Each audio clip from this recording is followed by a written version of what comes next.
सनकादिक मध्यमाम् अस्मदाचार्य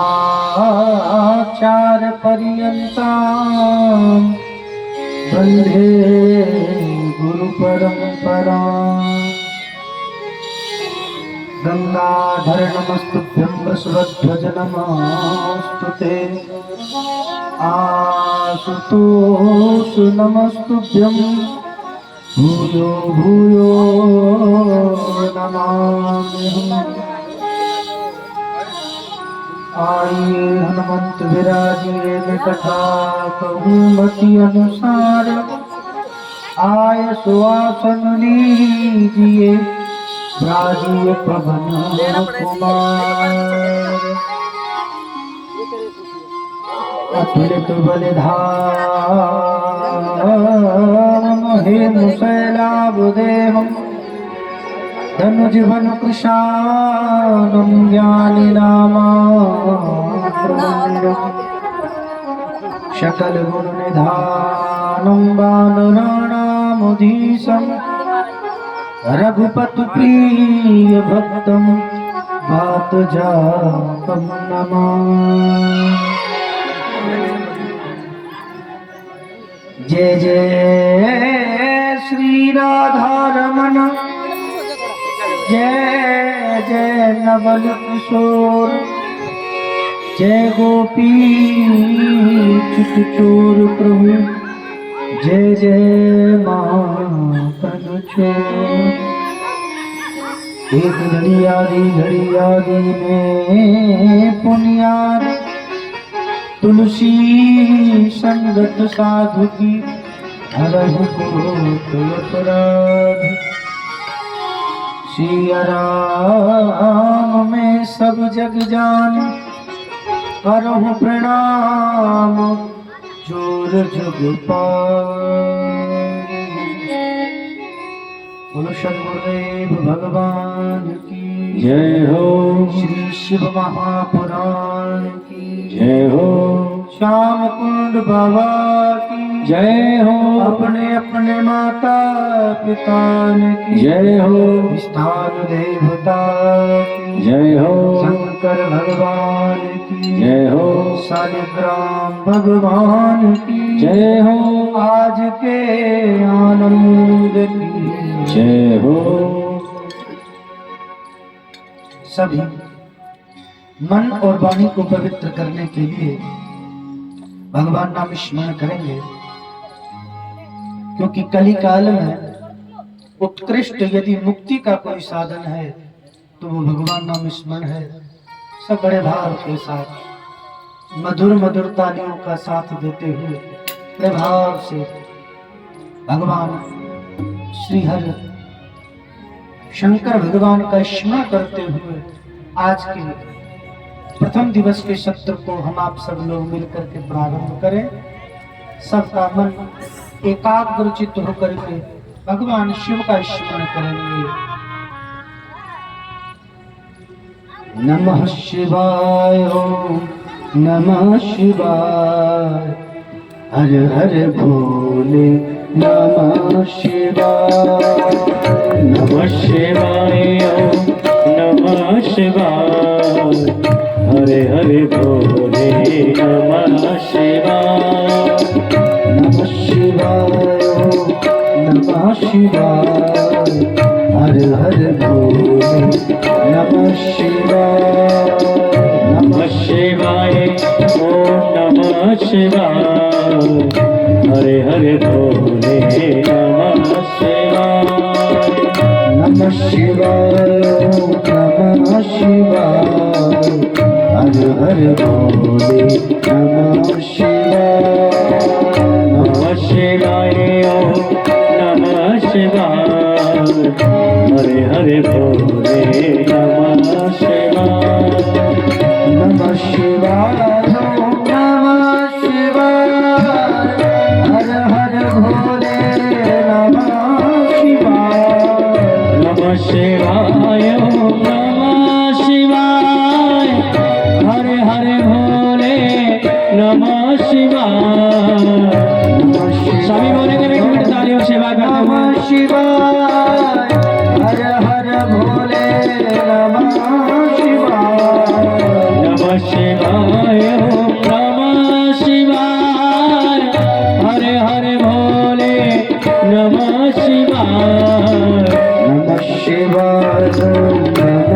शिवाय हर हर भोले नमः शिवाय नमः शिवाय हरे हरे भोले नमः शिवाय भगवान की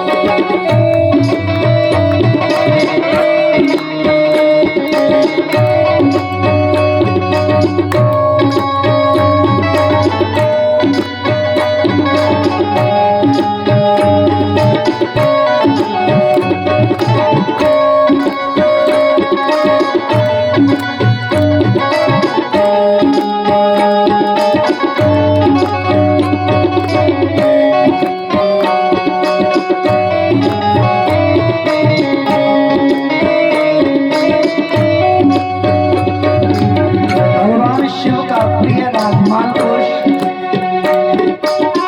नमः शिवाय नमः शिवाय हर हर भोले नमः शिवाय नमः शिवाय ओम नमः शिवाय हरे हरे भोले नमः शिवाय नमः शिवाय नमः शिवाय हर हर भोले नमः शिवाय नमः शिवाय नमः शिवाय हरे हरे भोले नमः शिवाय नमः शिवाय नमः शिवाय हर हर भोले नमः शिवाय नमः शिवाय ओम नमः शिवाय हरे हरे भोले नमः शिवाय नमः शिवाय नमः शिवाय हर हर भोले नमः शिवाय नमः शिवाय ओम नमः शिवाय हरे हरे भोले नमः शिवाय नमः शिवाय नमः शिवाय हर हर भोले नमः भोले भाव से नमः शिवाय ओम नमः शिवाय हरे हरे भोले नमः शिवाय हर हर भोले नमः शिवाय नमः शिवाय नमः शिवाय हरे हरे भोले नमः शिवाय हर हर भोले नमः नमः शिवाय नमः शिवाय हरे हरे भोले नमः शिवाय नमः शिवाय नमः शिवाय नमः शिवाय नमः शिवाय हरे हरे भोले नमः शिवाय हर हर भोले नमः शिवाय हरे हरे भोले नमः शिवाय हर हर भोले नमः शिवाय हरे हरे भोले नमः पार्वती पते हर हर महादेव हर हर महादेव हर हर महादेव शंकर भगवान की जय हो आज के आनंद की जय हो स्थान देवता की जय हो परम मंगलमय परात्पर अखिलेश्वर अकारण करुणा वृणाले भक्त वांछा कल्पतरु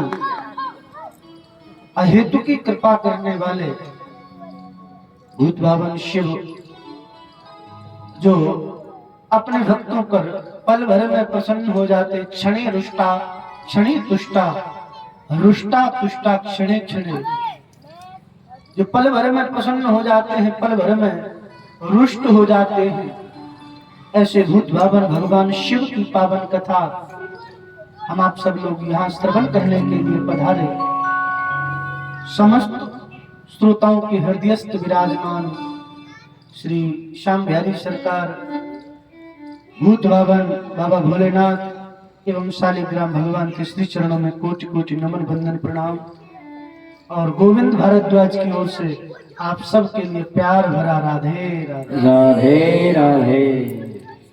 अच्छा देखो दो बार यहाँ भागवत हुई है तो सब लोग राधे राधे बोले भैया अब शिव महापुराण है तो तो सब लोग हर हर महादेव बोलेंगे। बोलो हर हर महादेव। अच्छा, प्रयागराज में गए हो? प्रयागराज कौन कौन गया है? प्रयागराज गए हो और भगवान शिव की कृपा है, हिमालय की कंदराओं से निकलती हुई गंगा जी प्रयागराज में पहुंची है। अच्छा, विचार करो जरा, आज प्रथम सत्र है, हम इस शिव महापुराण के प्रथम सत्र को प्रारंभ करें, उससे पूर्व कुछ बात हम अपने हृदय में धारण करें। विचार करो, ये ठाकुर जी की कृपा है कि ये अवसर हमें प्राप्त हुआ है। अनायास अकारण ही हम यहाँ आए। अच्छा, जाना कहीं और था, पर प्रारब्ध को कौन बदल सकता है? अन्नजल हमारा यहाँ लिखा हुआ था, तो उस अन्नजल को महत्व देते हुए ठाकुर जी की कृपा ऐसी हुई कि यहाँ अब शिव महापुराण की कथा हो रही है। 2 बार श्रीमद् भागवत महापुराण की कथा हुई, अब की बार चर्चा करने के लिए जैसे आए तो बोले महाराज कथा तो हो चुकी, अब के शिव महापुराण कर लो। प्रेम से बोलो हर हर महादेव। हर हर महादेव। शिव महापुराण की कथा श्रवण करने के लिए आज हम सब लोग एकत्रित हुए हैं। अच्छा, विचार करो, क्या ये हमारे इस जन्म के पुण्य का प्रभाव है? नहीं, ये हमारा सौभाग्य है कि हमें यहाँ शिव महापुराण की कथा श्रवण करने को प्राप्त हो रही है।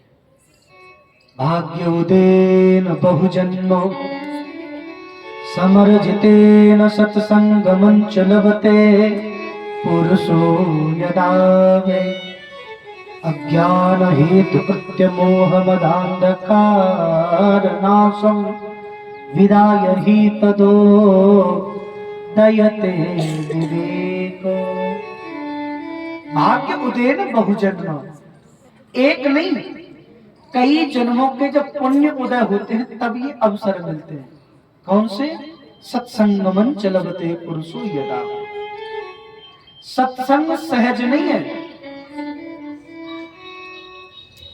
सत्संग करना सहज नहीं है। ये कई जन्मों के जब पुण्य उदय होते हैं तब ये अवसर मिलता है। अच्छा, सत्संग क्यों किया जाता है?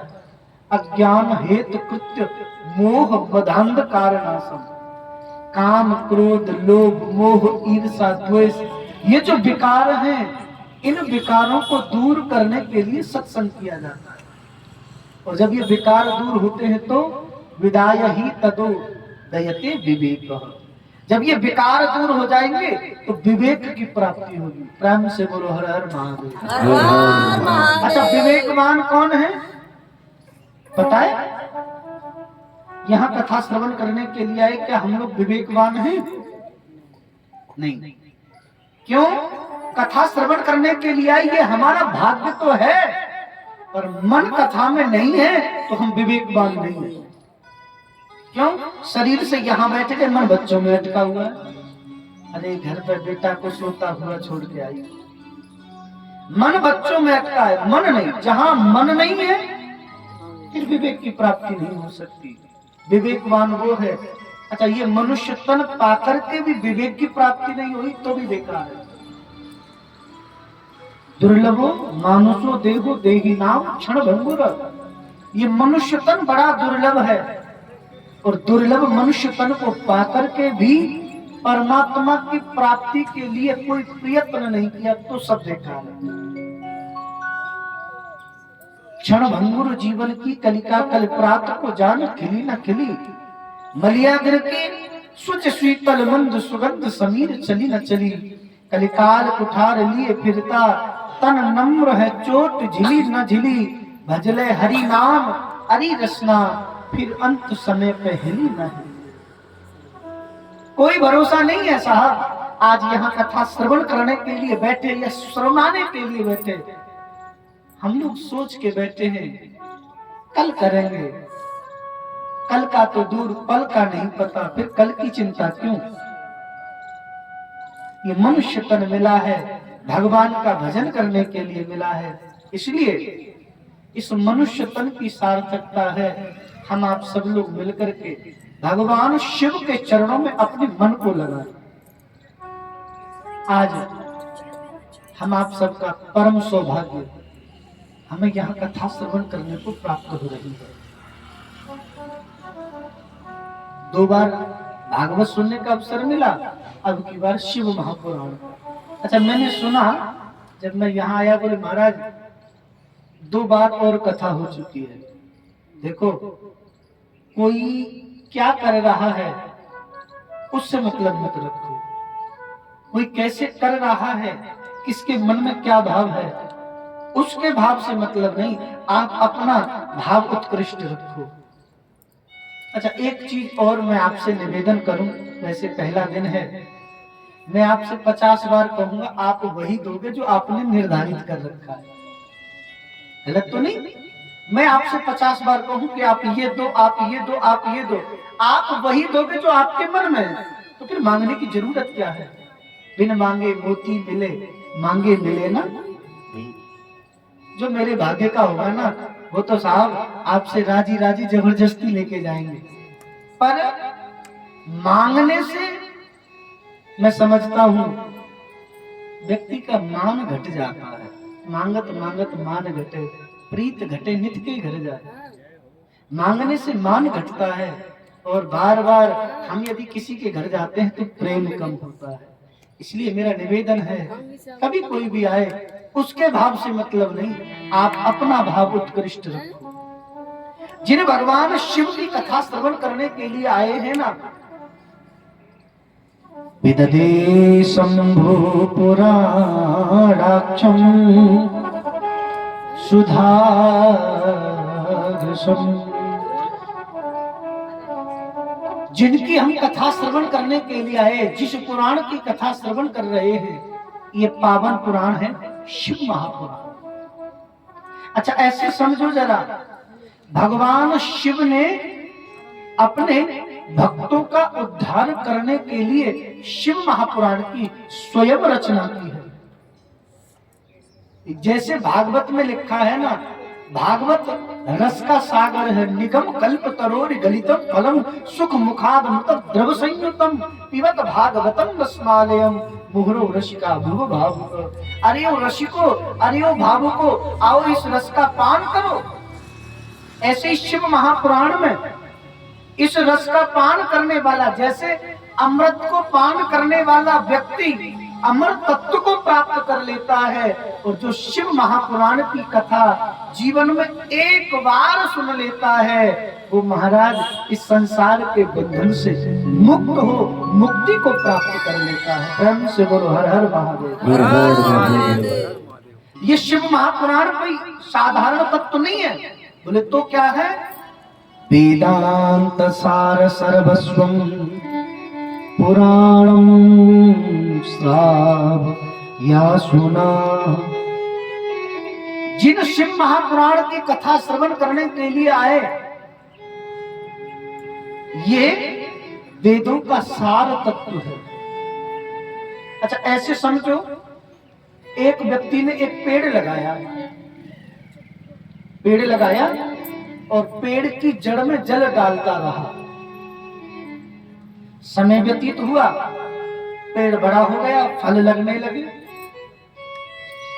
फल लगे तो वो व्यक्ति ने देखा इस पर फल लग रहे और ये फल पक जाए तब इनका मैं रस पान करूंगा। अच्छा, दूसरा व्यक्ति आकर के उनसे कहे, बोले सुनो भैया, फल खाने की क्या आवश्यकता है? ये वृक्ष तुमने लगाया, तुमने इसमें जल दिया, तो फिर फल की क्या आवश्यकता है? क्योंकि फल, अब आम का फल हो, आम का वृक्ष हो, चाहे अन्यत्र कोई भी वृक्ष हो, नाम से किससे जाना जाता है? बोले ये किसका पेड़ है? आम का। ये किसका पेड़ है? जामुन का। ये किसका पेड़ है? अमरूद का। नाम से जाना जा रहा है, किसका पेड़ है? अमरूद का। तो अमरूद तो नहीं है, नाम अमरूद है। इसका मतलब क्या वृक्ष की पत्ते खाने से, उसकी डाली खाने से या उसकी जड़ को खाने से वो स्वाद आ सकता है जो फल में आएगा? नहीं आएगा।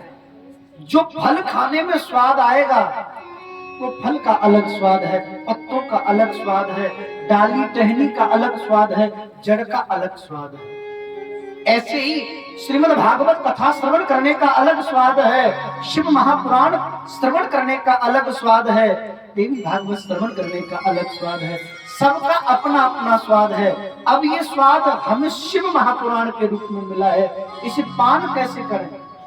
ये वेदों का सार तत्व है। जैसे भागवत में कान के दोने संभालो भर भर दोना पियो, कान के दोने संभाल करके भर भर दोना पीने हैं। ये पुराण श्राव, इसको श्रवण करना है। कैसे? एकाग्रचित होकर के। कैसे श्रवण करना है? एकाग्रचित होकर के। एक जगह मन अपना स्थिर कर लो, एकाग्रचित होकर के भगवान शिव की कथा को श्रवण करना है। ये शिव महापुराण, श्रीमद् भागवत की व्याख्या तो श्री व्यास जी महाराज ने की, पर शिव महापुराण की व्याख्या किसी ने नहीं की। बोले तो किसने की? ये स्वयं भगवान शिव के द्वारा प्राप्त हुआ ग्रंथ है।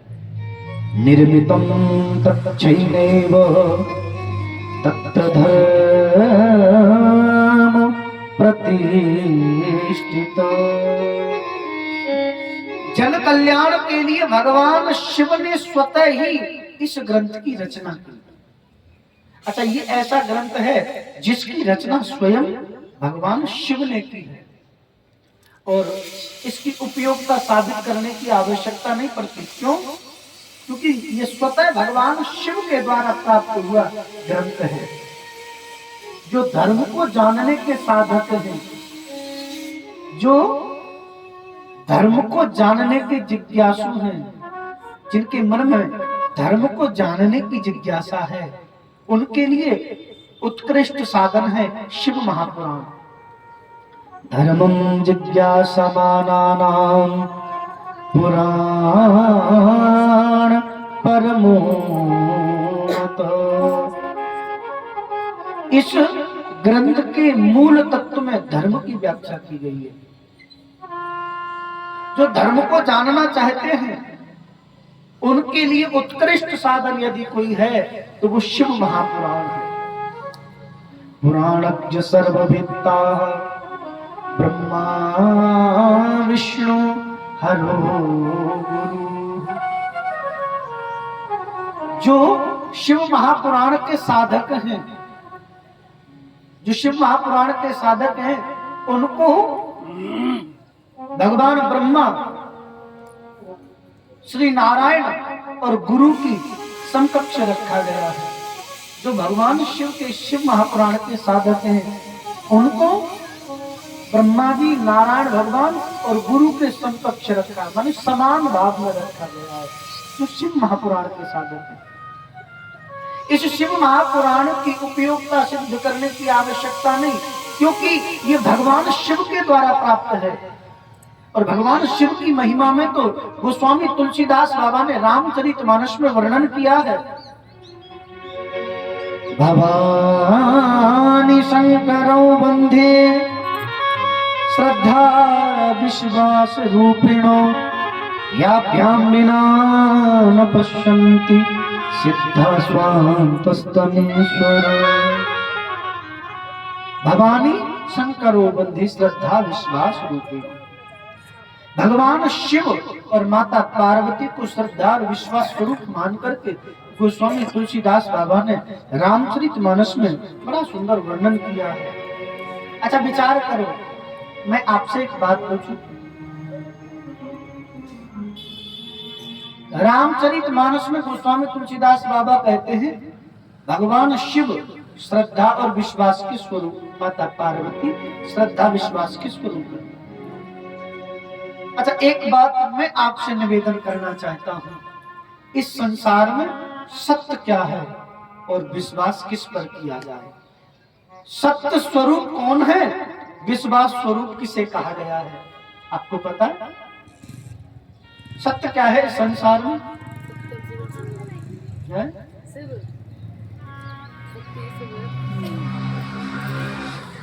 इस संसार में सत्य क्या है? अच्छा, ये अलग खंड है। सत्य ही शिव है, शिव ही, ये अलग खंड है। ये भावात्मक दृष्टि यदि देखोगे लगा करके तो शिव की व्याख्या अलग है, हरि की व्याख्या अलग है, ब्रह्मा की व्याख्या अलग है। वस्तुतः ये तीनों अलग नहीं है, एक ही है, अलग नहीं है। पर सांसारिक दृष्टि में देखा जाए तो सत्य क्या है? संसार में सत्य क्या है? संसार में सत्य है मां। कौन सत्य है? मां। कोई भी हो इस संसार में यदि कोई आया है, उसकी मां जरूर रही होगी। चाहे जन्म देकर के दुनिया छोड़ के चली गई हो या जन्म देकर के किसी दूसरे को दे दिया हो, वो पालन कर रहा हो, जिसका जन्म हुआ है उसकी मां जरूर रही होगी। सत्य स्वरूप क्या है? मां। अच्छा, विश्वास स्वरूप कौन है? संसार में विश्वास स्वरूप कौन? पिता। अब माँ को पता है कि हमारा वास्तविक पिता कौन है, पर माँ कह देगी कि बेटा ये तेरा पिता है, बेटा विश्वास कर लेगा, हाँ ये ही मेरा पिता है। संसार में सत्य स्वरूप यदि कोई है तो माँ है, विश्वास स्वरूप यदि कोई है तो वो अपना पिता है। अच्छा, इस बात को कहने का मतलब क्या है?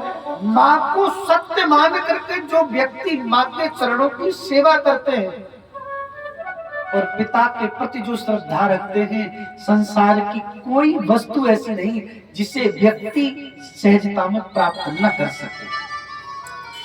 माँ सत्य है, माँ को सत्य मान करके जो माँ के चरणों की सेवा करे और पिता के प्रति विश्वास रखे। पिता ने ये कह दिया कि तू जा ये काम करके आ, पिता की आज्ञा का पालन करना पुत्र का धर्म है। पिता के वाक्य पर विश्वास करके जो व्यक्ति कार्य करता है, इस संसार का कोई ऐसा कार्य नहीं जिसे पुत्र या पुत्री न कर सके। प्रेम से बोलो राधे राधे। राधे राधे। रामचरितमानस में चौपाई है, माता पिता गुरु इनकी आज्ञा को बिना विचार करके ही मानना चाहिए। मात पिता प्रभु गुरु के वाणी, मात पिता गुरु के वाणी, मात पिता प्रभु गुरु की वाणी, ओ मात पिता प्रभु गुरु के वाणी, बिनहि विचार करो शुभ जानी, ओ बिनु विचारे करो शुभ जानी, बिनहि विचार करो शुभ जानी। माता पिता प्रभु और गुरु की वाणी, इन पर कभी कोई संशय नहीं करना चाहिए। प्रेम से बोलना पड़ेगा हर हर हर हर महादेव। भगवान शिव के ऊपर। अच्छा, कुछ लोग ऐसे होते महाराज जो किसी से कोई लेना देना नहीं है, सिर्फ तर्क करते। क्या करते? तर्क। अच्छा, शास्त्र में तर्क का समाधान तो है, कुतर्क का कोई नहीं है। प्रेम से बोलो हर हर महादेव। हर हर महादेव। तर्क यदि कोई व्यक्ति करता है, तर्क का समाधान तो है, कुतर्क का नहीं है। भगवान शिव अपने भक्तों से कितना स्नेह करते हैं। एक बात मैं आपसे कहूं, फिर आज की कथा को हम प्रारंभ करें। एक बार एक व्यक्ति मर गया, जीवन लीला पूरी हो गई, लोग राम नाम सत्य बोलते हुए जा रहे थे।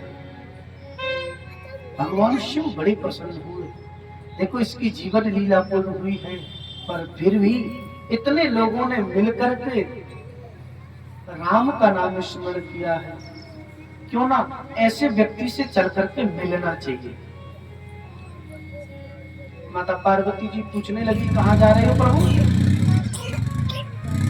भगवान शिव बोले, देवी ये व्यक्ति मर गया, इसकी जीवन लीला पूर्ण हो गई, और इसके द्वारा कितने लोगों ने भगवान राम का नाम लिया है।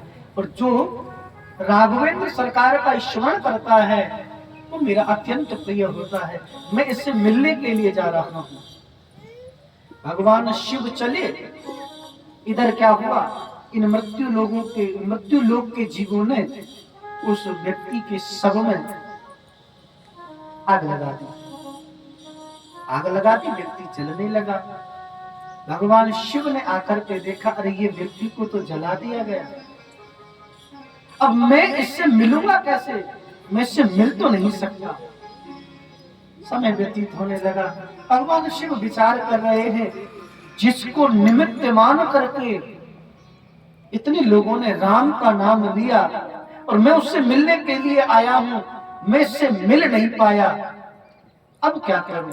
इतने में उस व्यक्ति की जो चिता है वह ठंडी हुई। भगवान शिव ने विचार किया, ये व्यक्ति दुनिया छोड़ करके चला गया, मैं इससे नहीं मिल पाया तो क्या हुआ। जिसको निमित्त मान करके इतने लोगों ने राम का नाम लिया, अरे मैं उससे मिल नहीं पाया तो कोई बात नहीं, ऐसे व्यक्ति की भस्मी को मैं अपने शरीर पर धारण कर लेता हूं। भगवान शिव शमशान में गए और उस व्यक्ति की भस्मी ली, चिता की भस्म लेकर के अपने शरीर पर डालने लगे। पार्वती जी ने पूछा, प्रभु ये क्या कर रहे हो।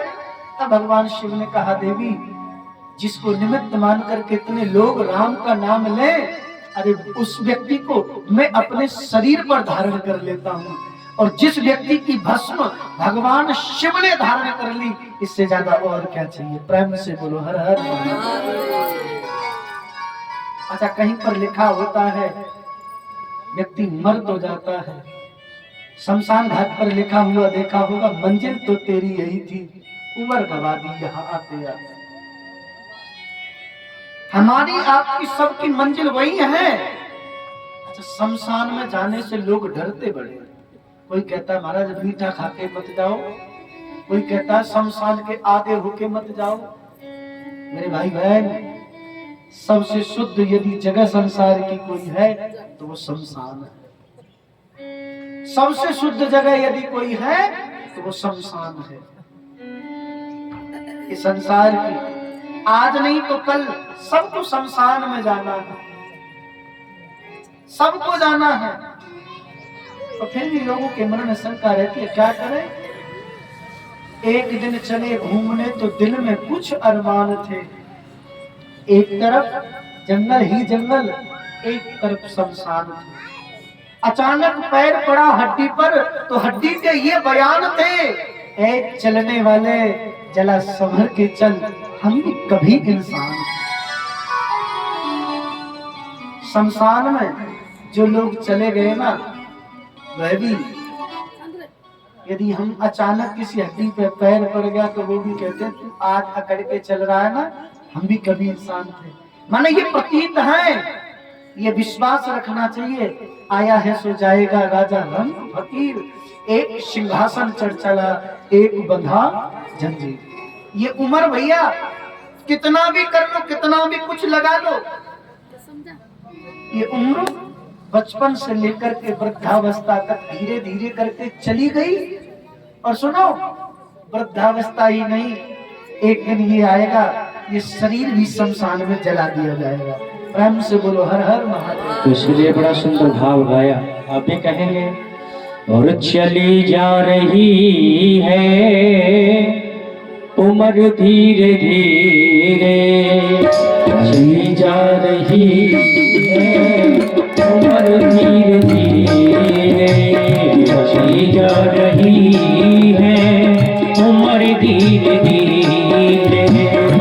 पल पल जो आतो, पल पल जो आतो, पहर धीरे धीरे, पल पल जो आतो, पहर धीरे धीरे, चली जा रही है उम्र धीरे धीरे, चली जा रही है उम्र धीरे धीरे, चली जा रही है उम्र धीरे धीरे।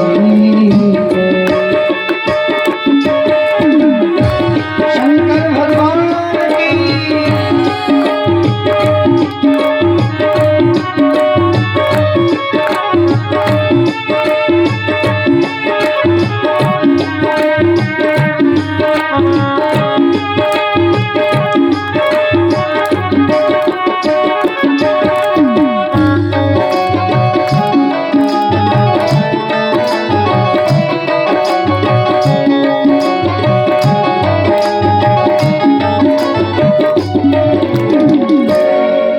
बचपन भी जाए जवानी भी जाए, बचपन भी जाए जवानी भी जाए, बचपन भी जाए जवानी भी जाए, बचपन भी जाए जवानी भी जाए, और बुढ़ापे का होगा असर धीरे धीरे, बुढ़ापे का होगा असर धीरे धीरे, और चली जा रही है उम्र धीरे धीरे, चली जा रही है उम्र धीरे धीरे।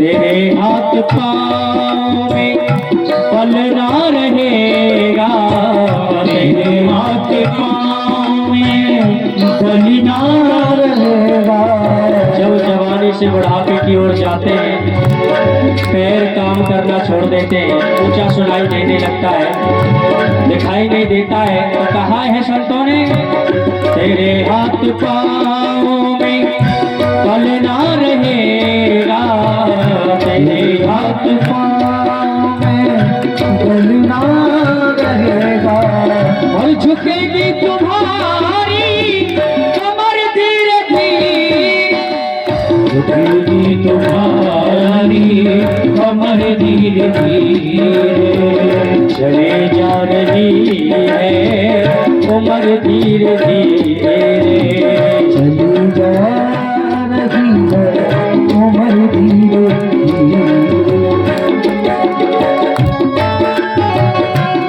शंकर भगवान की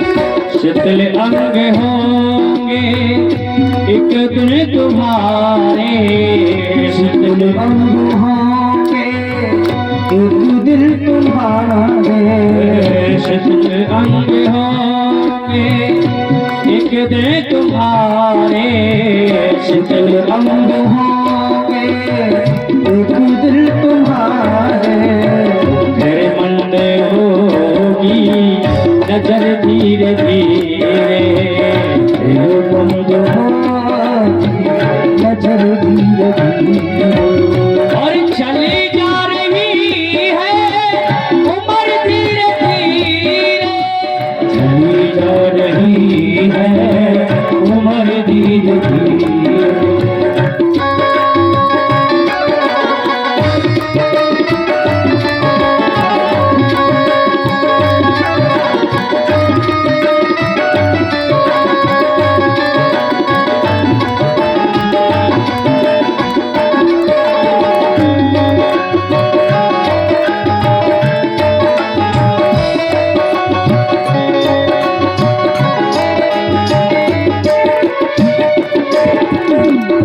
बुराई से मन को अपने हटा ले, बुराई से मन को अपने हटा ले, बुराई से मन को अपने हटा ले, बुराई से मन को अपने हटा ले।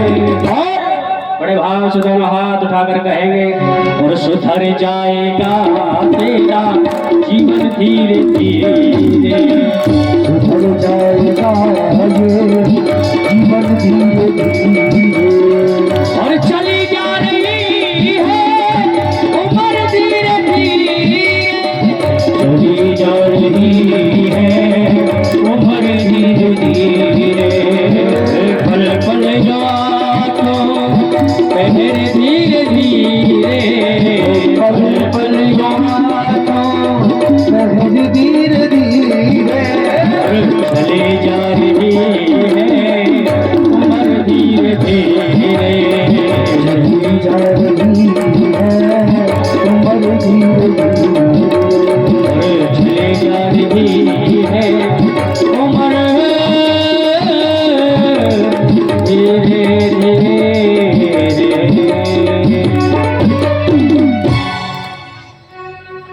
चली जा रही है उम्र धीरे धीरे। पल पल यूं आठों पहर धीरे धीरे।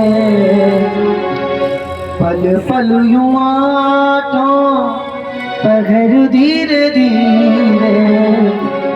चली जा रही है उम्र धीरे धीरे। धीरे धीरे करके ये उम्र चली गई। ये उम्र ऐसे ही निकल जाएगी। इसलिए भैया तजोरे मन हरि विमुखन को संग, ऐसे लोगों का संग छोड़ दो।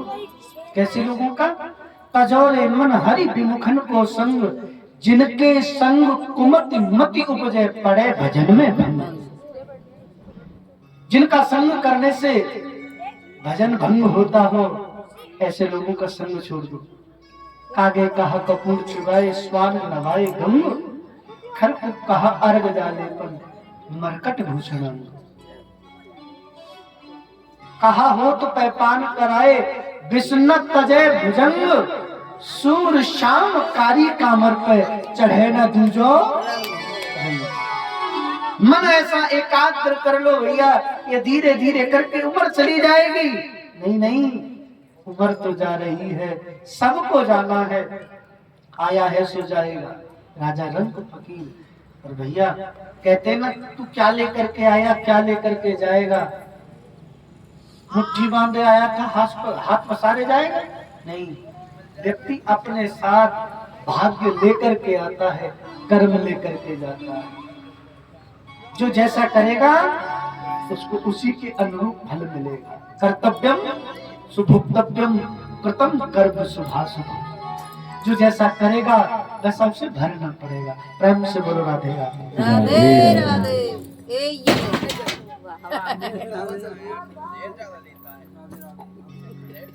बोलो शंकर भगवान की जय हो।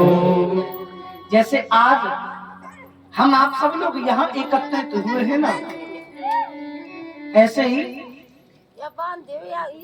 नैमिषारण्य के पावन तपोस्थली में 7,000 ऋषि बैठे हुए हैं। अचानक से उन ऋषियों के मध्य में सूत जी आ गए। सूत जी को देख करके शौनक ऋषियों ने बड़ा सुंदर स्वागत सम्मान किया। अच्छा, हमारे यहाँ ये परंपरा है, यदि कोई वरिष्ठ व्यक्ति, गणमान्य व्यक्ति कोई आता है तो उसका स्वागत खड़े होकर के सम्मान किया जाता है। आज जैसे ही सूत जी आए हैं, शौनक ऋषियों ने खड़े होकर के बड़ा सुंदर स्वागत किया है, बिठाया, पूजन किया और निवेदन किया। हे सूत महाप्रज्ञ सर्व सिद्धांत विप्रभु, आख्या ही में कथा सार पुराणानाम विशेषत। हे सूत जी महाराज, आप धन्य हैं, आप यहाँ पर आ रहे। आप भक्ति के समस्त सिद्धांतों को जानने वाले हैं। आपके श्री चरणों में एक निवेदन है, आप हमारे ऊपर कृपा करो, हमें पुराणों का सार तत्व श्रवण कराने की कृपा करें। प्रेम से बोलो हर हर महादेव। हर हर महादेव। सदाचार्य सद्भक्ति विवेको वर्धते कथम विकार निराशश्च सज्जनैः क्रियते कथम। सदाचार सद्भक्ति विवेको वर्धते कथम। महाराज हमारे ऊपर भी कृपा करें, आप हमें वो तत्व श्रवण कराएं जिस तत्व को श्रवण करने के बाद हमें विवेक की प्राप्ति हो, हमारा विवेक जागृत हो। आप कृपा करें महाराज, हमें वो तत्व श्रवण कराने की कृपा करें। जीवा सा सुरतां प्राप्त प्रायो घोर कलाभ्यो तस्य संशोधने किमहि विद्यते परमायनम। महाराज आपके श्री चरणों में एक निवेदन और है। इस कली काल में कलयुग के प्रभाव से जीवों की बुद्धि जो है मंद हो चुकी है।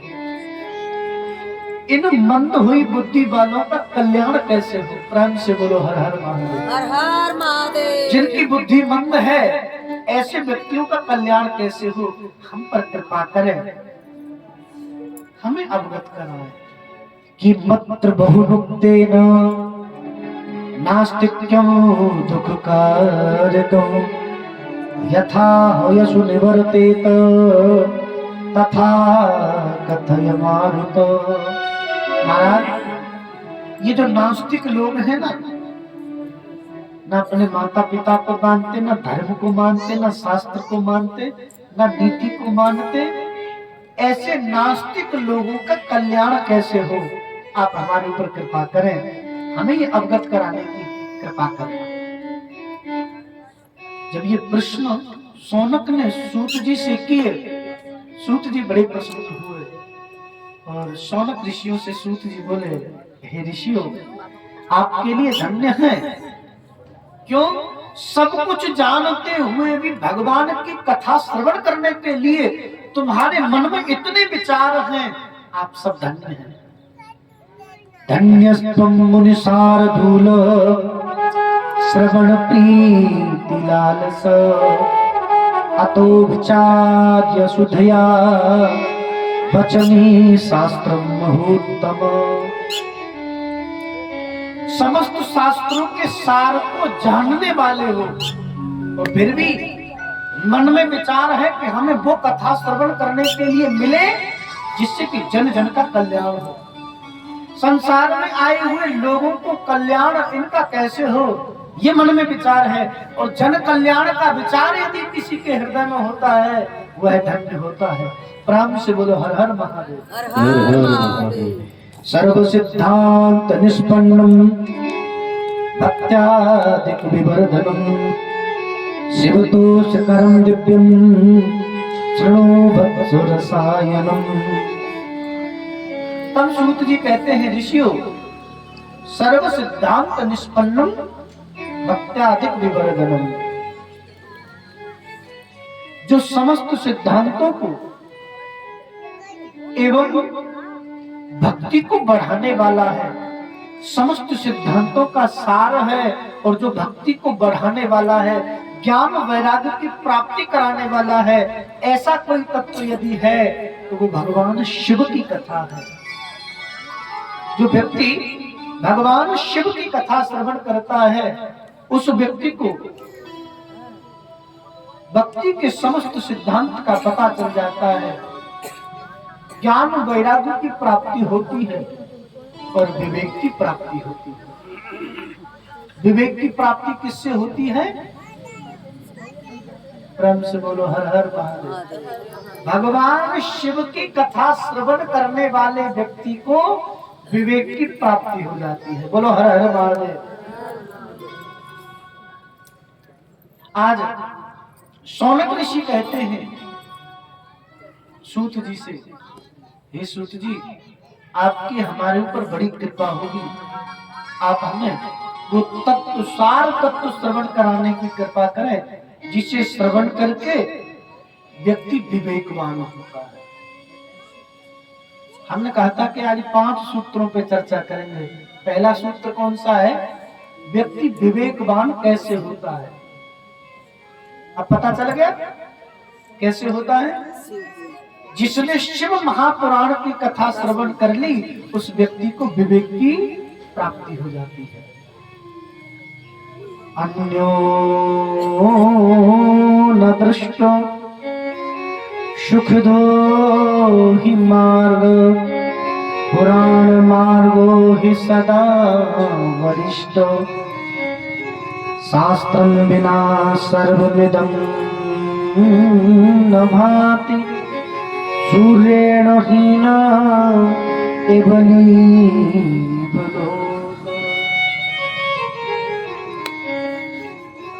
जैसे सूर्य के बिना संसार की कोई गति नहीं है। सूर्य उदय ना हो क्या संसार की कोई गति है? इस संसार में सूर्य ना हो, 2 दिन सूर्य नहीं निकलता तो महाराज आज के समय में तो हालत खराब हो जाएगी, तो ठंड लग रही है? सूर्य के बिना संसार की कोई गति नहीं है। ऐसे ही भक्ति के मार्ग को जानने वाले व्यक्ति के लिए शिव महापुराण के अलावा कोई ग्रंथ नहीं है।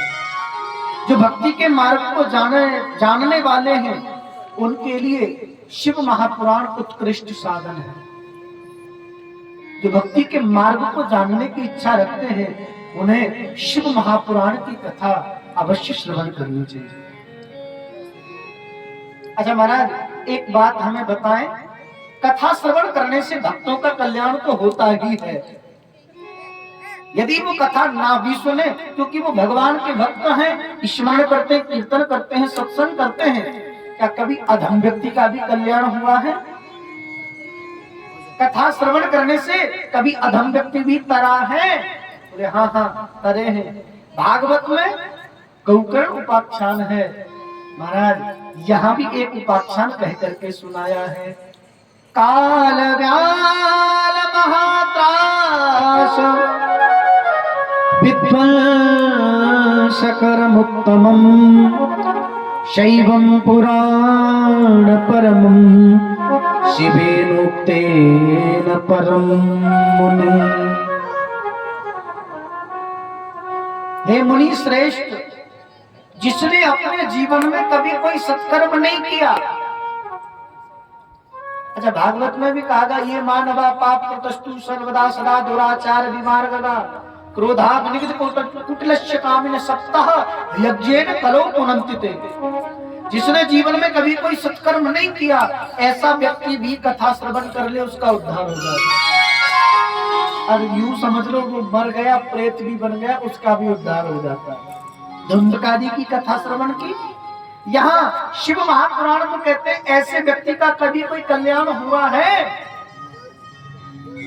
अब सूत जी कहते हैं, ऋषियों, नित्यं शिव पुराणस्य श्लोकम श्लोकार्धमेव च। अरे ऐसे समझो, कोई व्यक्ति शिव महापुराण का पठन पाठन न कर पाए, कोई बात नहीं। जिस घर में एक पेज, एक पृष्ठ शिव महापुराण की कथा पढ़ी जाती हो,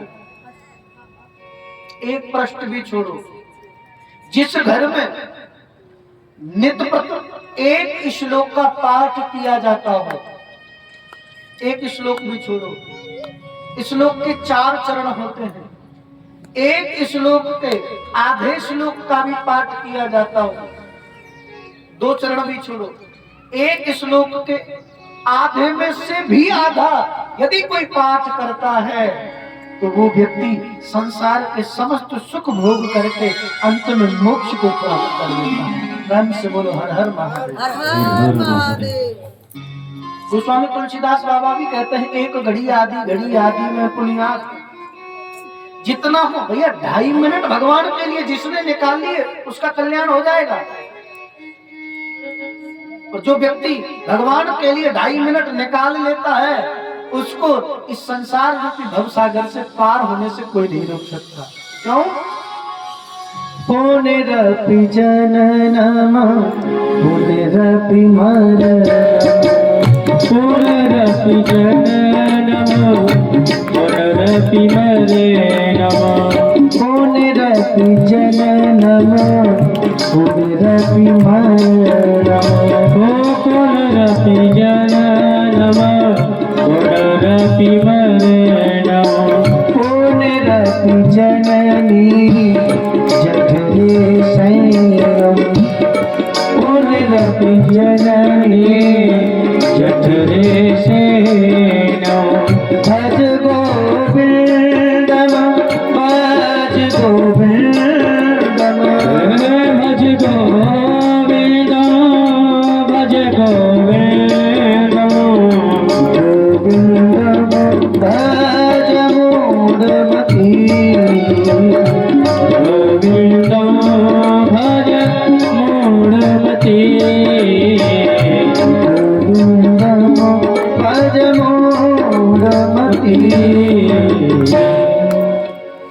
पुनरपि जननम पुनरपि मरणम पुनरपि जननी जठरे शयनम। बार बार जन्म लेना, बार बार मरना।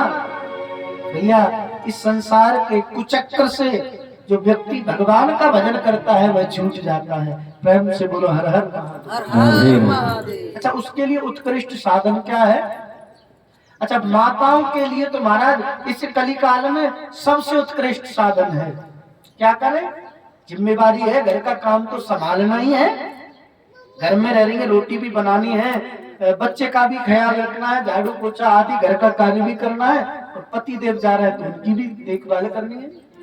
माताओं के लिए उत्कृष्ट साधन है। गोस्वामी तुलसीदास बाबा कहते हैं, कर से करम करो विधुना,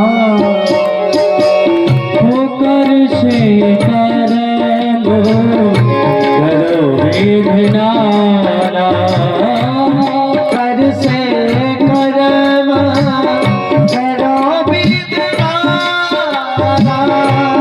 कर से करम करो विघ्नाना, मन राखो जहाँ प्रताप निधाना, मन राखो जहाँ कृपा निधाना, मन राखो जहाँ प्रताप निधाना। कर से कर्म करो विधनाना, हाथों से कुछ भी कर्म करते रहो, मन ठाकुर जी के चरणों में लगा रहे। रोटी बना रही हो, कभी राम बन के कभी श्याम बन के चले आना, प्रभु जी चले आना। रोटी बनाते बनाते गाते रहो, मनहारे का भेष बनाया, श्याम चूड़ी बेचने आया।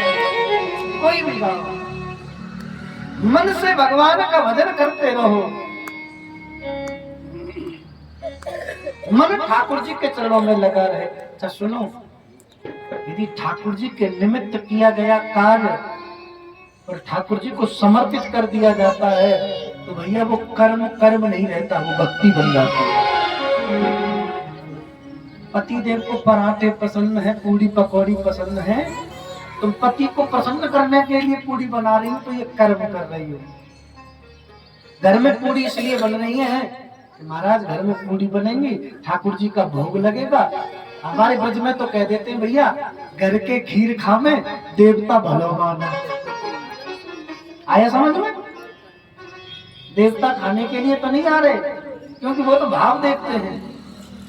देवता खाने नहीं आ रहे, वो तुम्हारा भाव देख रहे हैं। तुम्हारा भाव क्या है? तुम जो भाव से दे रहे हो ना, वो भाव को ग्रहण करते हैं। हमारे यहाँ कहते हैं भैया घर के खीर खाए, खीर बनाओ, अरे ठाकुर जी का भोग लगाना है। ठाकुर जी खाने थोड़ी आ रहे हैं, तुम भावना से लगा रहे हो तो ठाकुर जी तुम्हारी भावना को ग्रहण करेंगे, खीर खाने नहीं आ रहे। और भैया जिसमें खीर बना के तुमने ठाकुर जी की अर्पित की, ठाकुर जी तुम्हारी भावना को ग्रहण करेंगे, खीर को चकाचक पाओ। घर के खीर खाम देवता बड़ा मान। इसलिए भैया घर में कोई भी काम करो, मन ठाकुर जी के चरणों में लगा रहे। मन कहाँ रहे? ठाकुर जी के चरणों में लगा रहे। ये मानवा पाप कृतो दुद्धाचार रता खला कामादि निरता नित्यम ते शुद्ध्यन्ति नैव। ये मानवा पाप कृतो दुद्धाचार रता खला, जिसने कभी जीवन में कोई सत्कर्म नहीं किया, ऐसे व्यक्ति का भी उद्धार हो जाता है। प्रेम से बोलो हर हर महादेव। हर हर महादेव। महाराज कब हुआ, कैसे हुआ, हम लोग सुनने की इच्छा प्रकट कर रहे हैं। आप कृपा करें, हमारे ऊपर कृपा करके हमें बताएं ऐसे कौन से व्यक्ति का कल्याण हुआ है। ज्ञान यज्ञ परो यैव भुक्ति मुक्ति प्रदा सदा शोधनम सर्व पापानां शिव संतोष कारक। ऐसा किस व्यक्ति का उद्धार हुआ और ऐसा इस संसार में कौन सा साधन है जिसको करने से ऐसे व्यक्ति का उद्धार हो गया। प्रेम से बोलो हर हर महादेव। हर हर महादेव। ज्ञान यज्ञ परो यैव, ऐसा कौन सा वो ज्ञान यज्ञ है जिसको करके भक्ति मुक्ति सहजता में प्राप्त हो जाती है। भक्ति और मुक्ति ये दोनों सहजता में प्राप्त हो जाती हैं। ऐसा उत्कृष्ट सरल साधन कौन सा है, आप कृपा करके हमें बताएं। तब सूत जी बोले, सुनो राजन ऋषियों, अब मैं तुम्हें उस कथा के बारे में सुना रहा हूं जिसने अपने जीवन में कभी कोई सत्कर्म नहीं किया, ऐसा व्यक्ति भी भगवान के धाम को प्राप्त हो गया। प्रेम से बोलो हर हर महादेव। हर हर महादेव। एक उपाख्यान। आसीद किरात नगरे ब्राह्मणो ज्ञान दुर्लभ दरिद्रो रस विक्रेता वेद धर्म परामुख।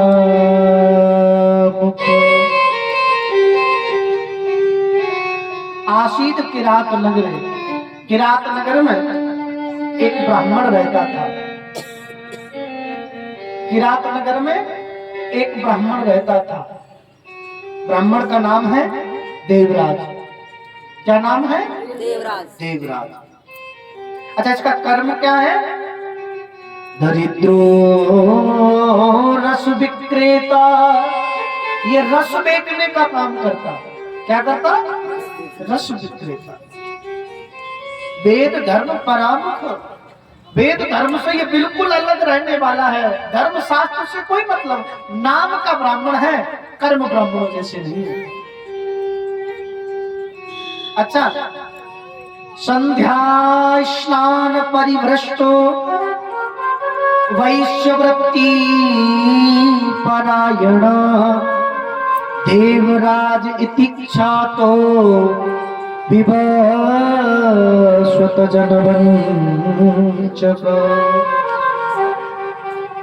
किरात नगर में रहने वाला ये देवराज नाम का ब्राह्मण, ये क्या करता? जो लोग इस पर भरोसा करते, ये उन्हीं के भरोसे को तोड़ता। सबसे ज्यादा यदि किसी को ठगता, ये उस व्यक्ति को ठगता जो इस पर भरोसा करता था। सुनो भैया, जो यदि कोई व्यक्ति एक दूसरे पर भरोसा करता है ना, कभी भरोसे को तोड़ना नहीं चाहिए। और ये देवराज क्या करता है? जो इस पर भरोसा करता है, ये उसी का भरोसा तोड़ता है।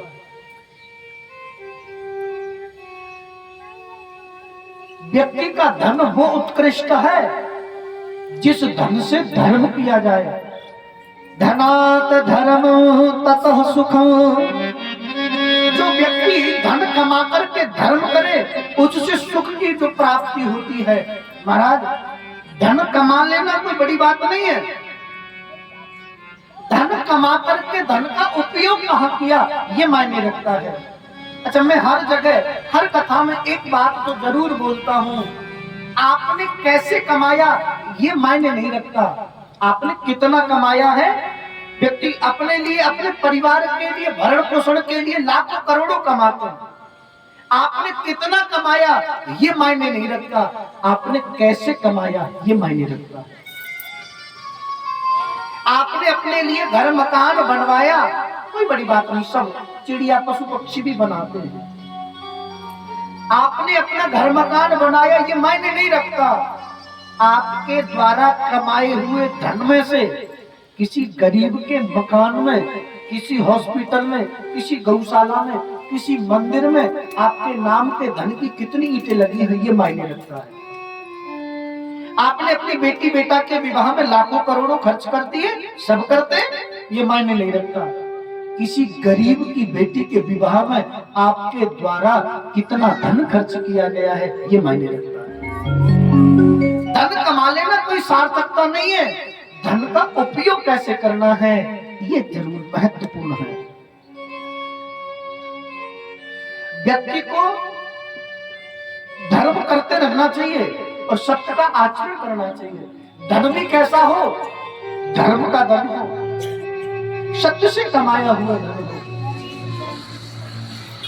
व्यक्ति के जीवन में धर्माचरण आवश्यक है। यदि व्यक्ति धर्म नहीं करता तो क्या होगा? धर्मेण हन्यते व्याधि, धर्मेण हन्यते गृह, धर्मेण हन्यते शत्रु, यथा धर्मो तथो जय। धर्मेण हन्यते व्याधि, जो व्यक्ति धर्म करता है उसके रोग नष्ट हो जाते हैं। धर्मेण हन्यते ग्रह, जो व्यक्ति धर्म करता है उसके ग्रह ठीक फल देने लग जाते हैं। धर्मेण हन्यते शत्रु, जो व्यक्ति धर्म करता है उसके शत्रु पक्ष निर्बल पड़ जाता है। यथा धर्मो तथो जय, जहां धर्म है वहां विजयश्री प्राप्त होती है। सत्य और धर्म ये दोनों एक दूसरे के पूरक हैं। व्यक्ति धर्म करे सच ना बोले तो भी फिर सब बेकार है। सत्येन धायते पृथ्वी, सत्येन तपते रवि, सत्येन भात वायुश्च, सर्व सत्येन प्रतिष्ठते। सत्य के प्रभाव से ये पृथ्वी अपनी धुरी पर घूम रही है। सत्येन धायते पृथ्वी, सत्येन तपते रवि, सत्य के प्रभाव से सूर्य नारायण तपन पैदा कर रहे हैं। सत्येन वात वायुश्च, 3 प्रकार की वायु सत्य के प्रभाव से चल रही है। और जहां सच है वहां सब कुछ है। इसलिए मेरे भाई बहन, जीवन में सच का आश्रय है, आवश्यक है। ये क्या करता है? सच नहीं, झूठ बोल बोल करके एक दूसरे को ठगता है। क्या करता है?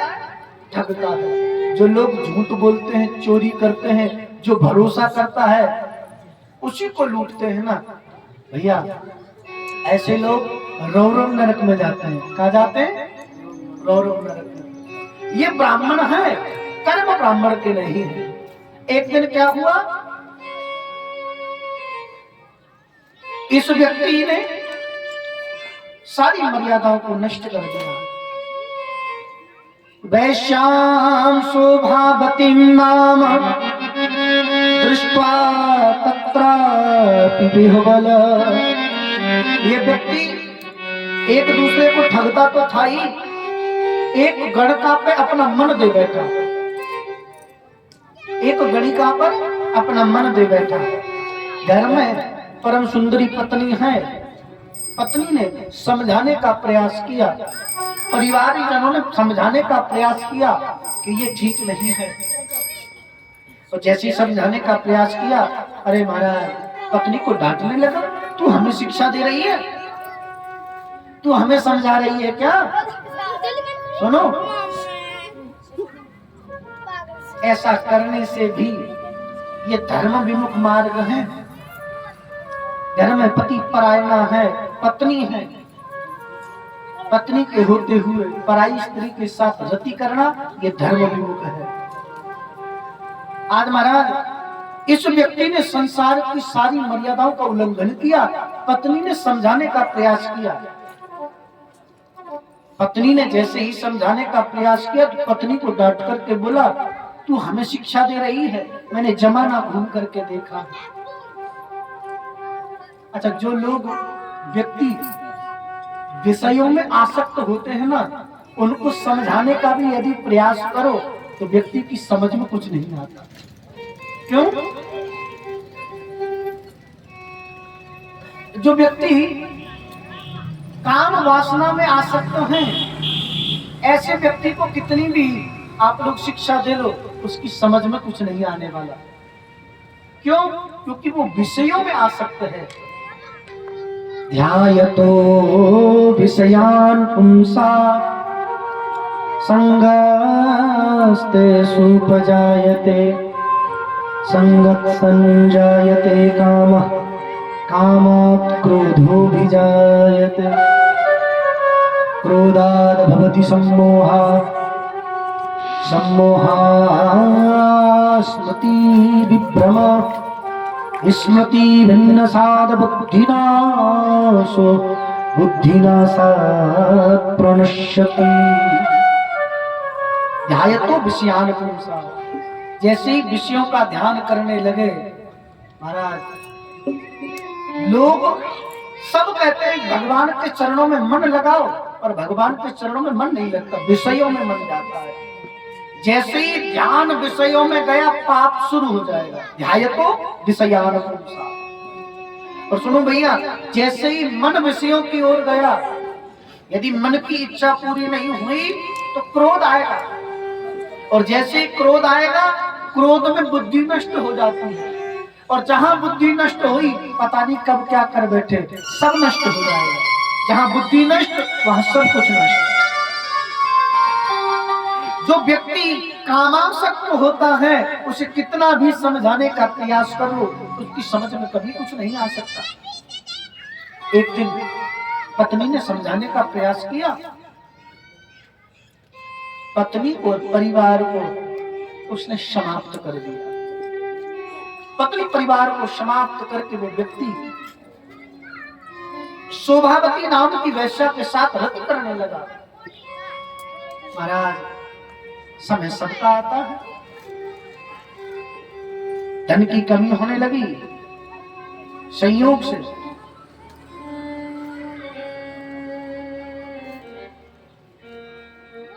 धन की कमी हुई तो राजा के यहाँ चोरी की। राजा के यहाँ चोरी की, गणिका ने राजमोहरों को देखा, ओहो, साथ छोड़ दिया। क्यों? पता चला, गणिका ने मन में विचार किया, यदि मैं इसका साथ ऐसे ही देती रही, राजा को पता चल गया तो मुझे भी दंडित होना पड़ेगा। साथ छोड़ दिया। एक दिन ये प्रयागराज के समीप एक स्थान पड़ता है झूसी। आप लोग प्रयागराज गए होंगे, झूसी सुना होगा आपने। प्रयागराज के समीप एक स्थान पड़ता है झूसी। ये रस बेचता बेचता मार्ग भूल गया और झूसी के सन्निकट जा पहुंचा। रात्रि हो गई। रात्रि हुई तो मन में विचार किया, आज मैं यही विश्राम करता हूं, कल प्रातः काल होगा तो अपने कार्य को करने के लिए निकल जाऊंगा।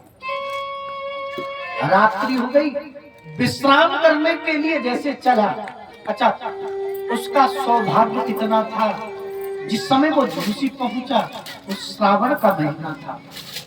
कौन सा महीना था? श्रावण का। संयोग भी उसका इतना उत्कृष्ट बना, श्रावण का महीना। जिस जगह वह रुका शिव जी का मंदिर था।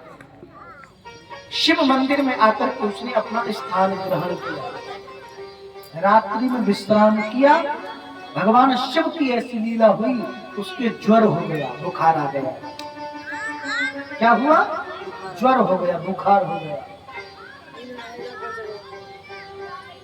बुखार आ गया, ज्वर हो गया। भगवान शिव का सानिध्य, श्रावण का महीना, ज्वर हो गया। अब तो महाराज खड़े होने का प्रयास करे, खड़ा नहीं हुआ। समय व्यतीत हुआ, प्रातः काल हुआ, संयोग इतना उत्कृष्ट बना, श्रावण के महीने में भगवान शिव की चर्चा हो रही थी, माने शिव महापुराण की कथा हो रही थी। शिव महापुराण की कथा श्रवण करते करते ये व्यक्ति खड़े होकर के चलना तो चाहे, पर महाराज चल नहीं पाए, ज्वर इतना अधिक हो गया। इसने कथा श्रवण की। कथा श्रवण करते करते शिव जी का मंदिर, श्रावण का महीना, शिव महापुराण की कथा श्रवण कर रहा था। एक दिन रात में ज्वर इतना अधिक हुआ, ये ज्वर के वेग को सहन नहीं कर पाया और अपने प्राण त्याग दिए। महाराज जैसे ही इसने प्राण त्यागे, यम के दूत आए और इसके स्थूल शरीर को ले जाने लगे। यम के दूत इसके शरीर को ले जाने लगे।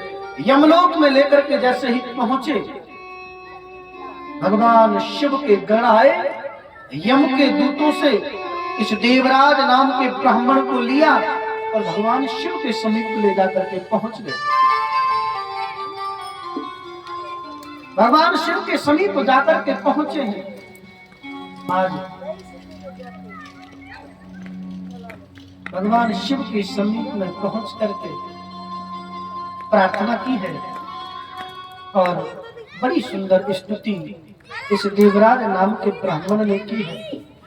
यमराज ने आकर के भगवान शिव से पूछा, प्रभु इसने कभी जीवन में कोई सत्कर्म नहीं किया, इसने कभी कोई सत्कर्म नहीं किया, फिर भी आपके सेवक, आपके गण इसे शिवलोक लेकर के आ गए, ऐसा क्यों?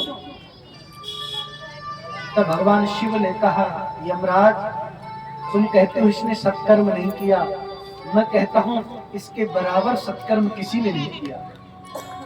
ये जैसा भी रहा हो ये मायने नहीं रखता। और जिस समय इसने प्राण त्यागे उस समय श्रावण का महीना था,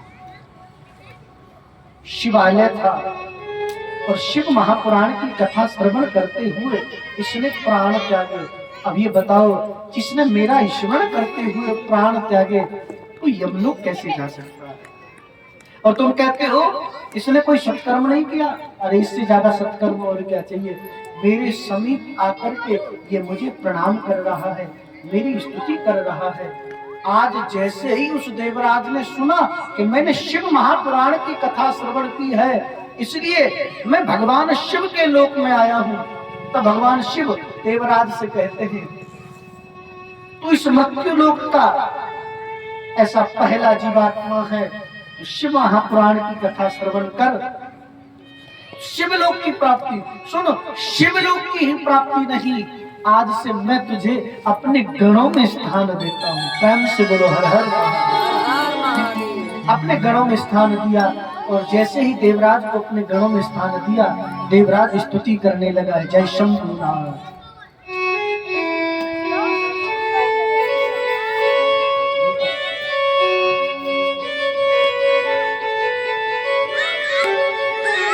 सभी बड़े भाव के साथ देवराज के साथ मिलकर हम आप सब लोग भी मिलकर के स्तुति करेंगे। जय शंभुनाथ दिगंबरम करुणाकरम जगदीश्वरम। जय शंभुनाथ दिगंबरम करुणाकरम जगदीश्वरम।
दिगंबरों करुणा करो जगदीश्वरों भवतारणों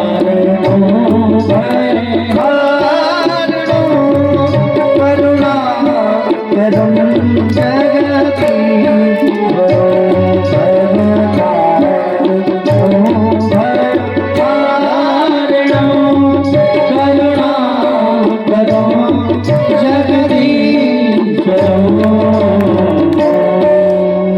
सभी भाव से 2 मिनट नाम संकीर्तन।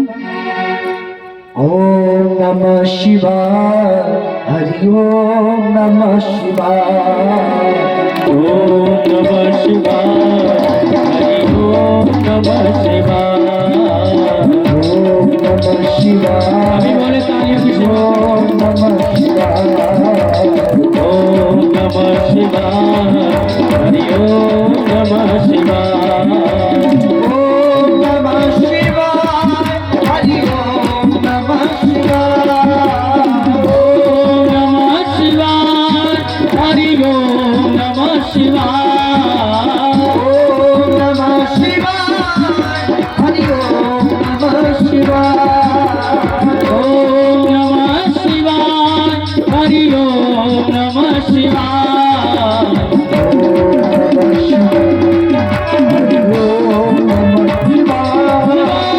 ओम नमः शिवाय, हरि ओम नमः शिवाय, ओम नमः शिवाय, ओम नमः शिवाय, ओम नमः शिवाय, हरि ओम नमः शिवाय, हरि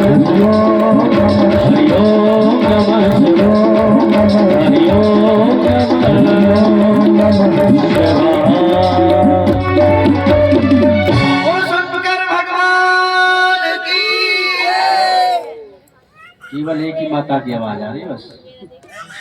ये आगे बैठी जा इनका तो महाराज जी बहुत साव है, जय कार्य में दम नहीं और हम किसी से कम नहीं बोलो राधे राधे। राधे अंजू से भी करेंगे, प्रेम से बोलेंगे, बोले भूत बावन भोलेनाथ की। कम से कम पड़ोस में तो पता चले भगवान की कथा चलती है, जय कार्य की धुनी आ रही है, काम में जा कम से कम दौड़ के यहाँ कथा सुनने। आज रविवार है महाराज, अवकाश है तो ये जय बोल में वो अवकाश करके बैठे। हम बोले छुट्टी को बाहर जय का को बोले जय में छुट्टी होनी चाहिए, प्रेम से बोलो हर हर महादेव। हर हर महादेव। आज सोनक ऋषि सूत जी से कहते हैं, प्रभु आपने हमें ये कथा श्रवण कराई, हमने ये कथा श्रवण की, और आपसे निवेदन है कि कभी ऐसा कोई और भक्त हुआ जिसने भगवान शिव की कथा श्रवण करके मोक्ष को प्राप्त किया।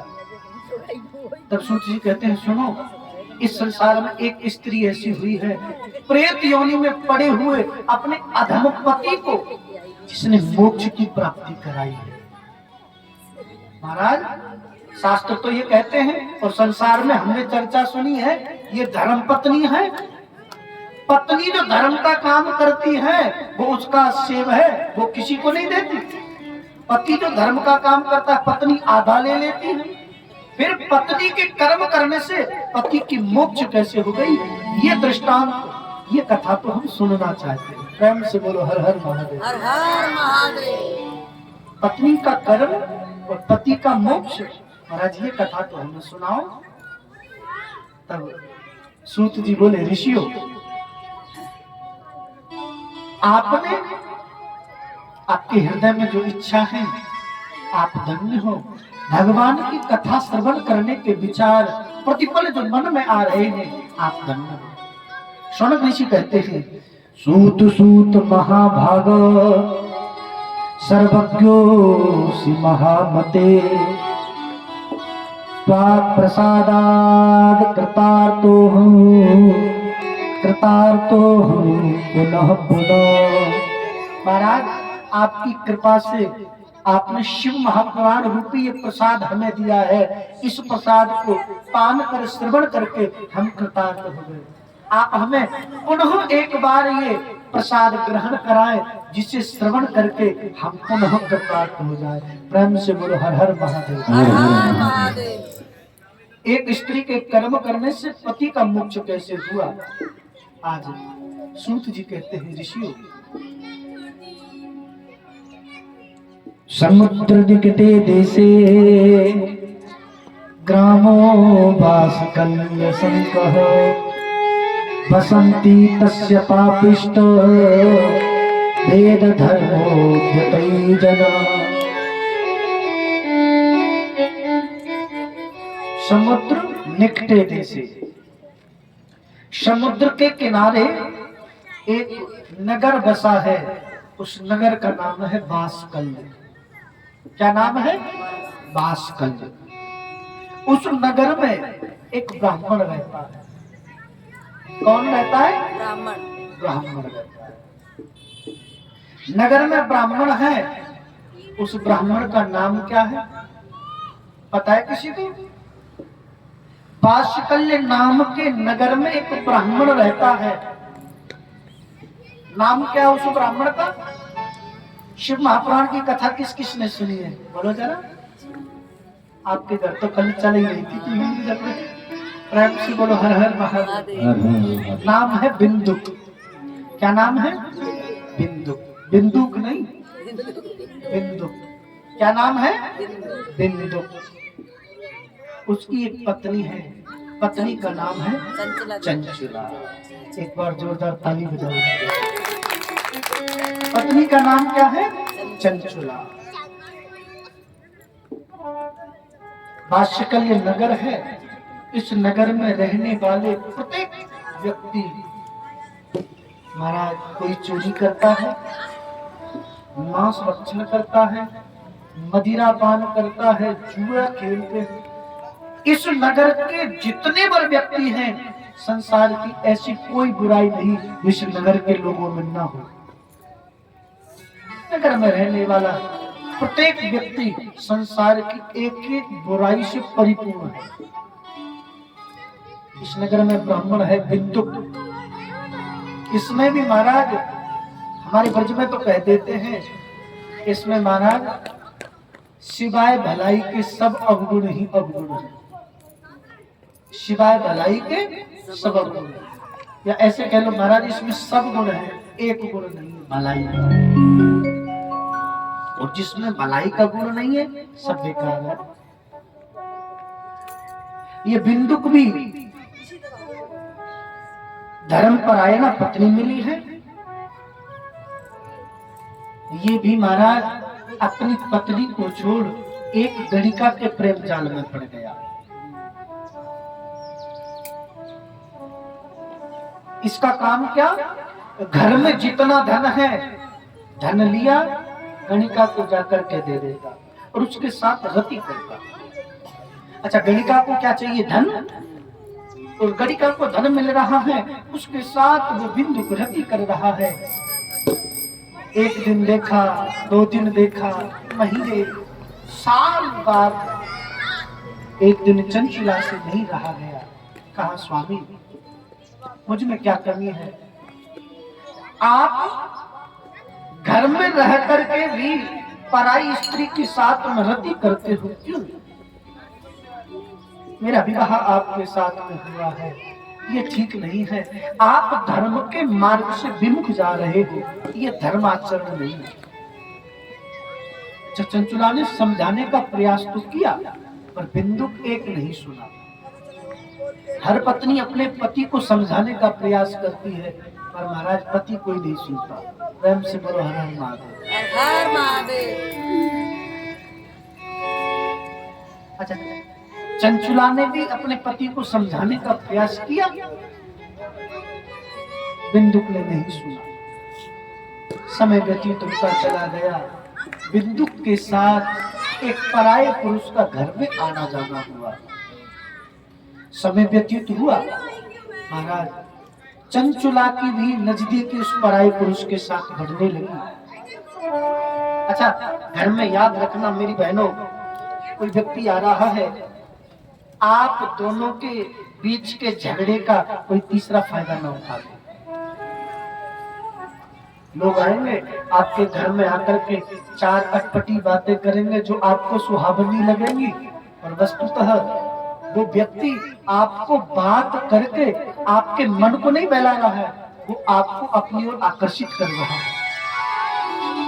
मेरी बहन, समाज में यदि रहना है ना, मैं एक बात हर कथा में बोलता हूँ, चित्र सुंदर हो ना हो कोई फर्क नहीं पड़ता। चित्र सुंदर हो ना हो कोई फर्क नहीं पड़ता, चरित्र सुंदर होना चाहिए। जिसका चित्र बिगड़ जाएगा दोबारा बन जाएगा, जिसका चरित्र बिगड़ गया जीवन में बनने वाला नहीं। चित्र सुंदर हो ना हो कोई फर्क नहीं, चरित्र सुंदर होना चाहिए। हम आप सबको चरित्रवान बनना है, चित्र के चक्कर में मत पड़ो। चित्र बिगड़ गया तो कल दूसरा तैयार है, चित्र नहीं चरित्र बना लो। आज पराये पुरुष का घर में आना जाना हुआ, चंचुला है तो स्त्री सांसारिक व्यक्ति ही है, नजदीकी बड़ी। एक दिन चंचुला भी अपने धर्म से विमुख हुई, सारी मर्यादाओं का उल्लंघन करके चंचुला भी रति करने लगी। पति बाहर रति करता है, वह पराया पुरुष चंचुला घर में आता है, चंचुला के साथ रति करता है। दोनों अपने धर्म से विमुख हुए। एक दिन क्या हुआ, बिंदु किसी कारण से घर आया। उस समय चंचुला उस पराये पुरुष के साथ रति कर रही थी। रत क्रीड़ा में पति ने जब चंचुला को देखा, अपशब्द कहने लगा, उल्टा मुझे पता था तू तो पति पिता होने का नाटक करती है, मुझे पता था। चंचुला ने पैर पकड़ लिए, स्वामी अपराध हो गया, बुरा ना मानो तो मैं एक बात कहूं, मेरे साथ ये स्थिति हुई है, मुझे इस नरक में ढकेलने वाला कौन है? वो तुम हो। क्यों? मैं घर में हूं,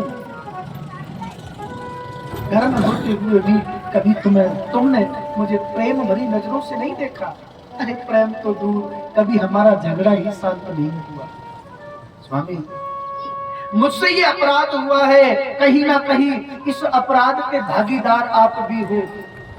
यदि आपने मुझे समझाने का प्रयास किया होता तो मुझसे ये अपराध नहीं होता। आज महाराज चंचुला चरण पकड़ती है, बिंदु कहता है सुनो, तुम कुछ भी करो मुझे इससे कोई पर्याय नहीं है। हाँ, तुम रति कर रही हो, इसके बदले उस पुरुष से तुम धन लेने लग जाओ, इससे बड़ा दुर्भाग्य और क्या होगा। अरे खुद तो नरक में जा ही रहा है, कीचड़ में गिर रहा है, धन के लोभ में अपनी पति परायणा पत्नी को भी इस नरक कुंड में ढकेल दिया। धन के लोभ में आकर के बिंदु कहता है उसे अपने प्रेम के जाल में ऐसे फंसा के रख, इससे धन ले ली जा। तो वो धन लेकर के मुझे दे दिया, मैं तुझसे कुछ नहीं कहूंगा। समय ऐसे ही व्यतीत होता चला गया महाराज। समय धीरे धीरे व्यतीत हुआ, चंचुला उससे धन लेती गई, पति को देती गई। एक समय आकर के इंद्रिय भी शिथिल हो जाती है। आज पत्नी पराये पुरुष के साथ रति, बिंदु गणिका के साथ रति करता। एक दिन गणिका छोड़ करके चली गई, गणिका के विरह में बिंदु ने अपने प्राण त्याग दिए।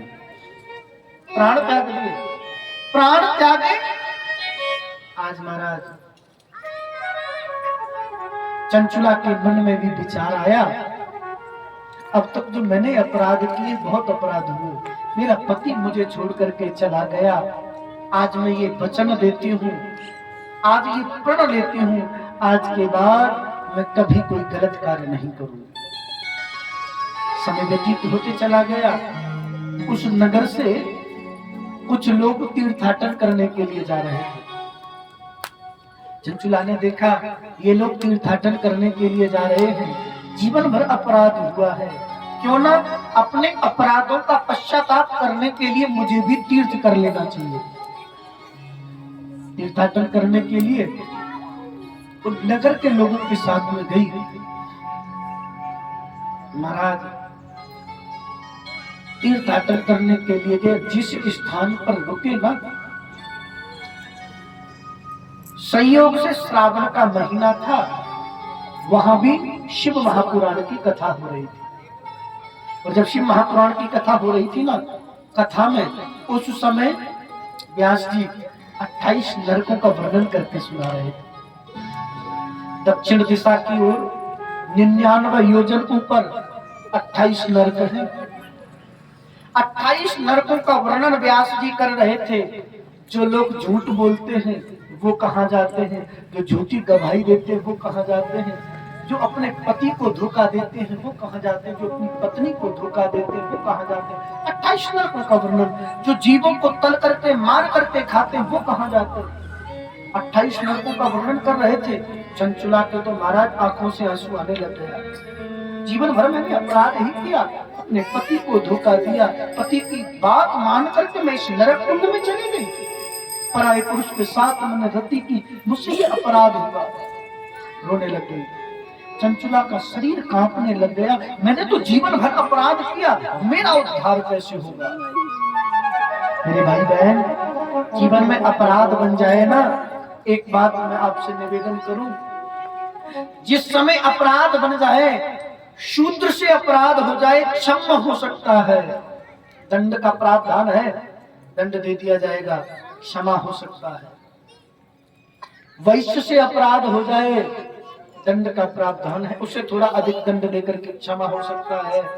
क्षत्रिय यदि अपराध कर दे, उससे भी थोड़ा अधिक दंड देकर के उसे क्षमा किया जाता है। पर धर्म को जानने वाला यदि ब्राह्मण पतित होता है, उसके लिए कोई क्षमा का प्रावधान नहीं है। धर्म को जानने वाला ब्राह्मण यदि धर्म से पतित होता है, उसके लिए कोई क्षमा का प्रावधान नहीं है। अरे भाई बहन, आज चंचुला विचार करती है, मुझसे बहुत अपराध हुए, मैं क्या करूं। कथा विश्राम हुई, कथा विश्राम हुई, चंचुला रो रही थी। व्यास जी ने देखा चंचुला कथा विश्राम के बाद व्यास जी को प्रणाम करने के लिए चली ना, खड़े होकर के पैर कांपने लगे। व्यास जी के सन्मुख नहीं जाई, जैसे प्रणाम करने के लिए, पैर छूने के लिए चली, और जैसे ही पैरों की ओर हाथ बढ़ाया, पीछे हट गई। महाराज क्षमा करें, मैंने जीवन में इतने अपराध किए, मैं आपको स्पर्श करके आपको अपवित्र नहीं करना चाहती, मुझसे बहुत अपराध हुए। महाराज क्षमा करें, मैं वचन देती हूँ, आज तो मुझसे ये अपराध हुए हैं, आज के बाद मैं ऐसा कोई अपराध नहीं करूंगी। क्या महाराज, मुझसे जो भूल हुई, जानने में या अनजाने में जो अपराध हुए, क्या ये मेरे अपराध नष्ट नहीं हो सकते। ब्राह्मण कहते हैं, बेटी, जाने अनजाने में जो तूने अपराध किए वो अलग विषय है। हाँ, तेरा अपराध क्षम्य हो सकता है। कैसे? जाने अनजाने में जो अपराध हो गए, आज तू ये प्रण कर ले, आज के बाद वह अपराध पुनः दोबारा नहीं होगा। हमसे अपराध जान करके हुआ, अनजाने में हो गया, कोई बात नहीं, परमात्मा क्षमा कर देंगे, कब तक उसकी पुनर्वृत्ति नहीं होनी चाहिए।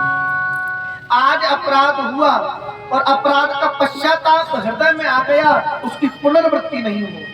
आज पश्चाताप कर लिया, कल फिर वही करने लग गए, नहीं।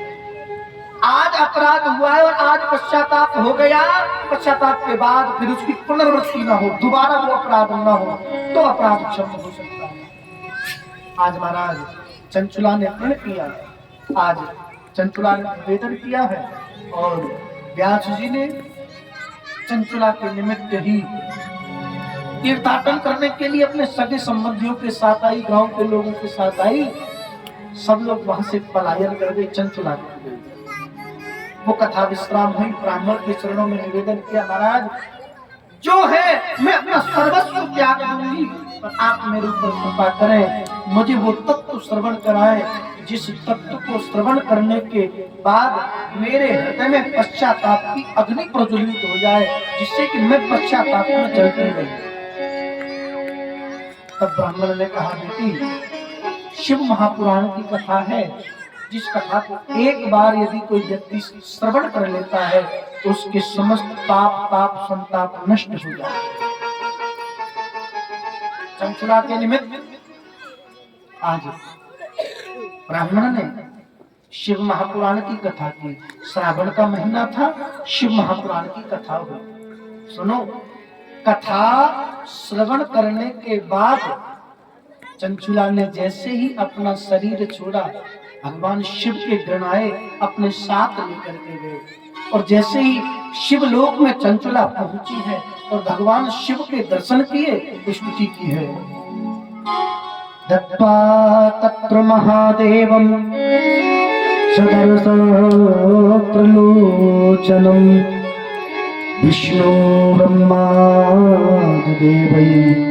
सेव्यमानं सनातन। भगवान शिव के दर्शन किए, आज स्तुति की है। भगवान शिव के दर्शन करके प्रार्थना की है।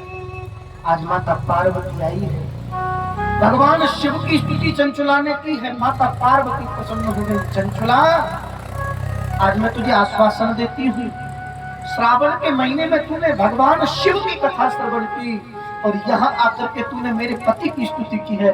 मैं प्रसन्न हूँ। मांग तुझे क्या चाहिए? मैं तुझे अपनी सखियों में स्थान देती हूँ। आज से तू मेरी प्रिय सखी है। मांग तुझे क्या चाहिए? और जैसे ही माता पार्वती ने कहा, चंचुला मांग तुझे क्या चाहिए? रामचरितमानस में जैसे जानकी मैया ने गौरी माँ का पूजन किया, माँ की आज्ञा मान करके, आज ऐसे ही रामचरितमानस की वो चौपाई जानकी जी गौरी माँ का पूजन कर रही है। आज यहाँ चंचुला भी गौरी माँ से प्रार्थना कर रही है।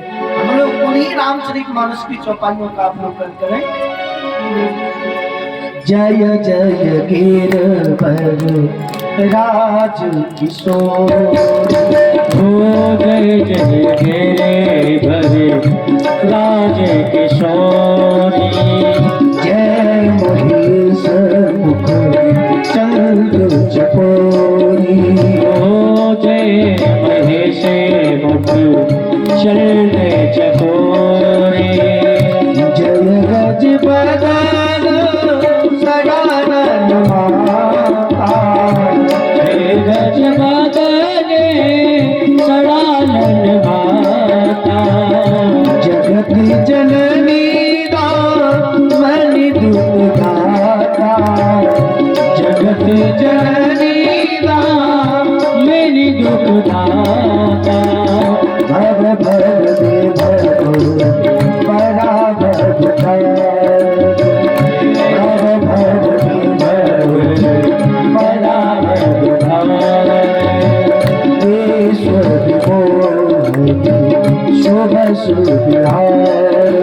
ओ विश्व विभोगी शुभ शुभारे। देवी पूजे पदे कमल तुम्हारे। हे देवी पूजी पदे कमल तुम्हारे। सुर नर मोदी सब और सुधारे। ओ सुर नर मुनि सब होए सुधारे। मोर मनोरथ जानौनी के। मोर मनोरथ जानहुनी के। बस हो सदा और सरमही। बस हो सदा और सरमही। आज माता पार्वती की बड़ी सुंदर स्तुति की है। जैसे गौरी माँ का पूजन करने के लिए जानकी जी गई और बड़ी सुंदर रामचरितमानस में व्याख्या की गई, ऐसे ही चंचुला ने भी गौरी माँ का पूजन किया, प्रार्थना की है। और प्रार्थना करते करते नेत्रों में आंसू आ गए। स्तुति करी रही थी, आंसू आ गए। पार्वती ने पूछा, बहन क्या बात है? चंचुला तू रो क्यों रही है? अच्छा सुनो भैया, माताओं का स्वभाव ही ऐसा होता है। पति जैसा भी हो, भला है बुरा है जैसा भी है, मेरा पति मेरा, देवता। ये माताओं का स्वभाव ही है।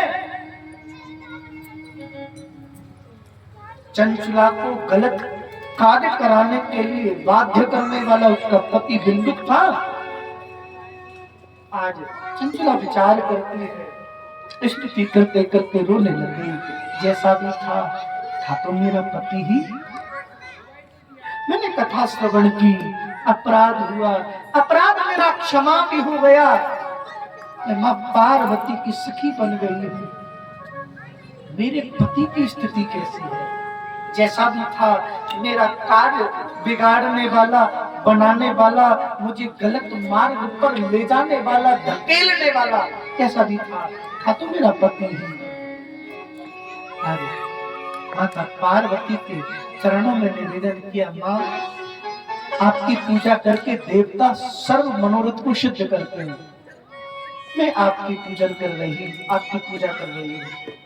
माँ मेरे हृदय में एक भाव है, मैं आपसे जानना चाहती हूँ, कैसा भी था तो मेरा पति कहाँ है? माता पार्वती ने भगवान शिव की ओर देखा और देख करके मुस्कुराई। देखो ये है भारत की स्त्री का चरित्र। एक पति नरक में ढकेल रहा है और ये भारत की स्त्री है, अपने पति को जानना चाहती है, मेरा पति कहाँ है? भगवान शिव ने कहा, चंचुला तेरा पति यहाँ नहीं है। बोले कहाँ है प्रभु? आप श्री चरणों में निवेदन है, आप मेरे ऊपर कृपा करो। बोले विंध्य पर्वत पर तेरा पति महाप्रेत बना हुआ पड़ा है।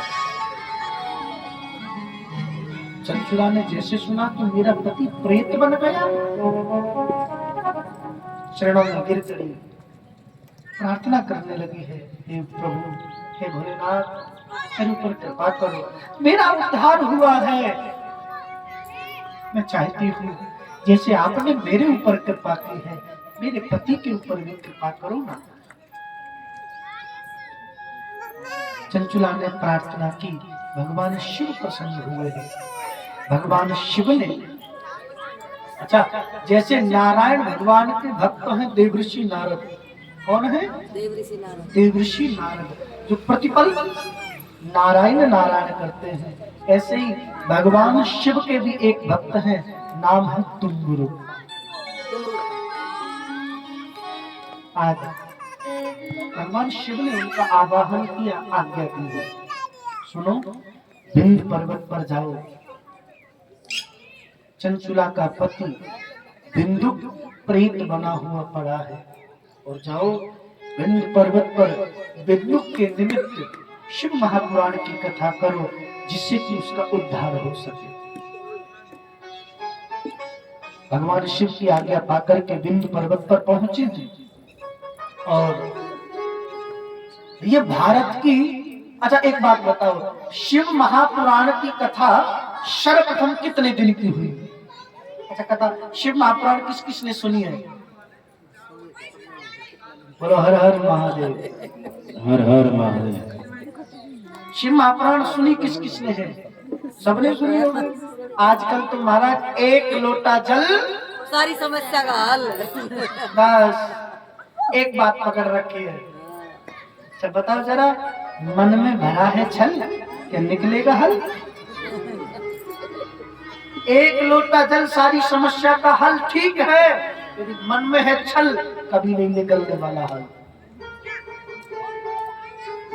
मेरे भाई बहन, मन में छल नहीं होना चाहिए। भगवान शिव को जो अर्पित करोगे स्वीकार कर लेते हैं। यदि हृदय में छल है तो तुम चाहे भगवान को कुछ भी अर्पित कर दो, कुछ भी स्वीकार करने वाले हैं। प्रेम से बोल हर हर महादेव। हर हर महादेव। आज महाराज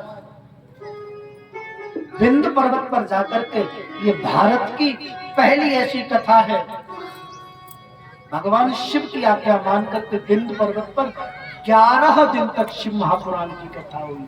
कितने दिन? कितने दिन? 11 दिन तक। 11 दिन शिव महापुराण की कथा हुई विंध्य पर्वत पर बिंदुक प्रेत बना हुआ पड़ा है। आज बिंदुक के निमित्त कथा हुई। वैसे तो अनेकों संत कथा श्रवण करने के लिए आए, पर मुख्य बिंदुक के निमित्त कथा हुई है। फलस्वरूप 11 दिन कथा हुई और कथा श्रवण करके बिंदुक का उद्धार हो गया। प्रेम से बोलना पड़ेगा, हर हर बोलो शंकर भगवान की जय। बिंद पर्वत पर 11 दिन कथा हुई। 11 दिन कथा श्रवण करने के बाद बिंदुक का उद्धार हो गया। आज भगवान शिव प्रकट हुए हैं, बिंदुक को आश्वासन दिया है, सुनो तुम्हारी पत्नी पार्वती की सखी है, मैं तुम्हें वचन देता हूँ आज से तुम मेरे गण बन जाओ। बोलो शंकर भगवान की जय। आज महाराज पत्नी के प्रयत्न करने पर पति का प्रेत योनि से उद्धार हुआ है। आज की कथा 5 बज चुके हैं और नाम संकीर्तन करते हुए हम आज की कथा को यही विश्राम करेंगे। कल क्योंकि कथा तो बहुत है,